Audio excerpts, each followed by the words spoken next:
Hi, welcome to our channel. நாம் இப்போ பார்ப்பது தாவர ஹார்மோன்கள். தாவரங்களில் குறைவான செறிவில் உற்பத்தி செய்யப்படும் கரிம மூலக்கூறுகளே தாவர ஹார்மோன்கள் ஆகும். இம்மூலக்கூறுகள் புறத்தோற்றம், செயலியல் மற்றும் உயிர் வேதியியல் பதில் விளைவுகளை கட்டுப்படுத்துகின்றன. தாவர ஹார்மோன்களின் வகைகள். தாவர ஹார்மோன்கள் 5 வகைப்படும். அவை ஆக்சின்கள், சைட்டோகைனின்கள், ஜிப்ரலின்கள், அப்சிசிக் அமிலம் ABA, எத்திலீன். இவை 5 வகை ஆகும்.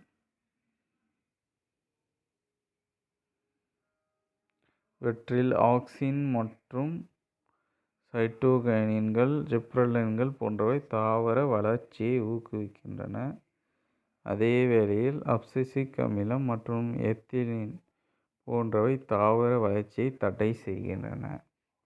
மொத்தமுள்ள 5 ஹார்மோன்களில் 3 ஹார்மோன்கள் வளர்ச்சியை ஊக்குவிக்கின்றன, 2 ஹார்மோன்கள் வளர்ச்சியை தடை செய்கின்றன. வளர்ச்சியை ஊக்குவிப்பது ஆக்சின், சைட்டோகைனின், ஜிப்ரலின்.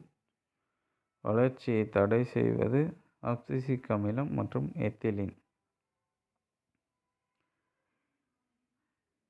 இந்த வரைபடத்தில் நாம் தாவர வளர்ச்சி மற்றும் படிம வளர்ச்சியில் ஹார்மோன்களின் பங்குகளை பற்றி காண்போம். தாவரத்தின் நுனிப்பகுதியில் தண்டு நீட்சியை கட்டுப்படுத்துதல் ஆக்சின் மற்றும் ஜிப்ரலிக் அமிலம் செயல்படுகிறது.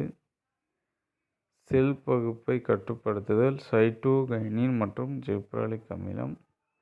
மலரின் தோற்றம், இலைத்துளையை மூடுதலில் அப்சிசிக் அமிலம் பயன்படுகிறது. இளம் கனிகளின் வளர்ச்சிகளில் சைட்டோகைனின்கள் பயன்படுகின்றன. கனிகள் பழுப்பதை தூண்டுதலில் எத்திலீன் பயன்படுகிறது. உதிர்தல் பகுதிகள் உருவாவதில் எத்திலீன் பயன்படுகிறது. உதிர்தலை தடுத்தலில் ஆக்சின் பயன்படுகிறது. வேர் பகுதியை பார்ப்போம். வேர்களின் புவிநாட்டம் ஆக்சின் அமிலம் பயன்படுகின்றது.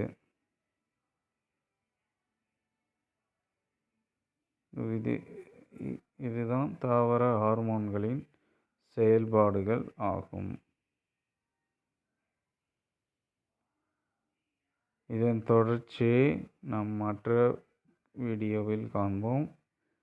இதுபோன்று தொடர்ந்து வீடியோக்களை காண சேனலை சப்ஸ்கிரைப் செய்யவும், ஷேர் செய்யவும், பெல் பட்டனை கிளிக் செய்யவும். நன்றி.